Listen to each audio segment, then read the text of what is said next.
Indoor മലിനജല ദുരന്തത്തിലെ മരണക്കണക്കിൽ മധ്യപ്രദേശ് സർക്കാരിന്റെ ഒളിച്ചുകളി. 8 മരണമെന്നാണ് സർക്കാർ ഇതുവരെ പറഞ്ഞത്. എന്നാൽ നഷ്ടപരിഹാരം നൽകിയത് മരിച്ച 18 പേരുടെ ബന്ധുക്കൾക്കാണ്.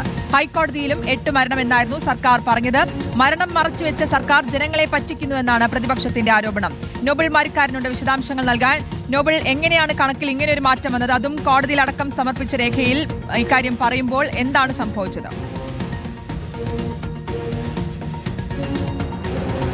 ശ്രുതി, ഇൻഡോറിൽ ഈ മലിനജലം ഉപയോഗിച്ച് ആളുകൾ മരിച്ച ഘട്ടത്തിൽ തന്നെ നമ്മൾ 13 മരണമെന്ന് നമ്മൾ റിപ്പോർട്ട് ചെയ്തതാണ്. പക്ഷേ ആ ഘട്ടത്തിലും സർക്കാരിന്റെ കണക്കിൽ അത് 6 ആയിരുന്നു. പിന്നീട് 17 മരണം എന്ന രീതിക്ക് ഉയരുമ്പോഴും സർക്കാർ അത് 8 എന്ന കണക്കിൽ ഒതുക്കുകയാണ് ചെയ്തത്. പിന്നീട് ഇതുമായി ബന്ധപ്പെട്ടൊരു ഹർജി മധ്യപ്രദേശ് ഹൈക്കോടതിയിൽ എത്തുമ്പോൾ സർക്കാർ 8 മരണം എന്നാണ് പറഞ്ഞത്. പുറത്തും അതേ നിലപാടാണ് സർക്കാർ ആവർത്തിച്ചത്. പക്ഷേ കഴിഞ്ഞ ദിവസം ഈ മരണപ്പെട്ട ആളുകൾക്ക് സർക്കാർ നഷ്ടപരിഹാരം നൽകി. 2 ലക്ഷം രൂപ വീതമാണ് നഷ്ടപരിഹാരം നൽകിയത്. ഈ നഷ്ടപരിഹാരം നൽകിയവരുടെ പട്ടിക നോക്കുമ്പോൾ 18 പേർക്ക് ഇത്തരത്തിൽ 2 ലക്ഷം രൂപ വെച്ച് നൽകി എന്നാണ് നമുക്ക് കണ്ടെത്താൻ കഴിയുന്നത്. അതായത് 18 ആളുകൾ മരിക്കുകയും അവർക്ക് സർക്കാർ നഷ്ടപരിഹാരം നൽകുകയും ചെയ്തു. ഇത് മറച്ചുവെച്ചുകൊണ്ടാണ് പൊതുസമൂഹത്തിന് മുന്നിലും മറ്റും കോടതിക്ക് മുന്നിലും ഒക്കെ സർക്കാർ 8 മരണം എന്നൊരു കള്ളക്കണക്ക് അവതരിപ്പിച്ചത് എന്ന വിമർശനമാണ് ഇപ്പോൾ ഉയരുന്നത്. അതായത് 18 ആളുകൾ ഈ മലിനജലം ഉപയോഗിച്ച മൂലം മരണപ്പെടുന്ന സാഹചര്യമുണ്ടായി. പക്ഷേ സർക്കാർ അതിലെ 10 മരണങ്ങൾ ഒളിച്ചുവെക്കുകയും 8 മരണങ്ങൾ മാത്രമാണ് സംഭവിച്ചിട്ടുള്ളൂ എന്ന് വ്യക്തമാക്കുകയും ചെയ്തു. സർക്കാർ ഇതുവരെ ഇതിൽ ഔദ്യോഗികമായ ഒരു കാര്യം ഒരു വിശദീകരണം നൽകിയിട്ടില്ല. പക്ഷേ മുഖ്യമന്ത്രി അടക്കം പറയുന്നത് മരണത്തിന്റെ കണക്കിലല്ല, ഈ വിഷയത്തിന്റെ ഒരു വലിപ്പമാണ് പ്രധാനം എന്നതാണ്. പക്ഷേ എങ്കിൽ പോലും എത്ര മരണങ്ങൾ ഉണ്ട് എന്ന് അറിയുക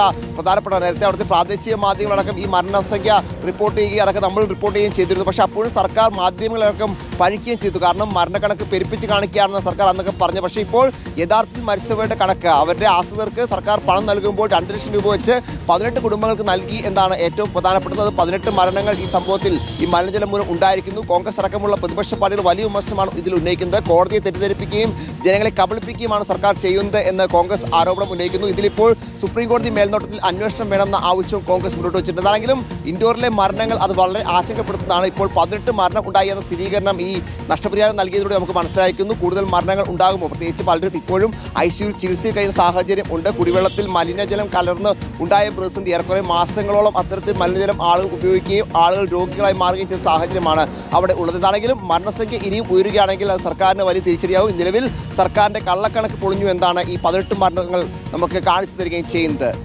യഥാർത്ഥ കണക്കുകൾ സർക്കാർ മറച്ചുവെച്ചു എന്നുള്ള ആരോപണമാണ് പ്രതിപക്ഷവും ഉന്നയിക്കുന്നത്. നോബൽ മാരിക്കാരനാണ് വിശദാംശങ്ങൾ നൽകിയത്.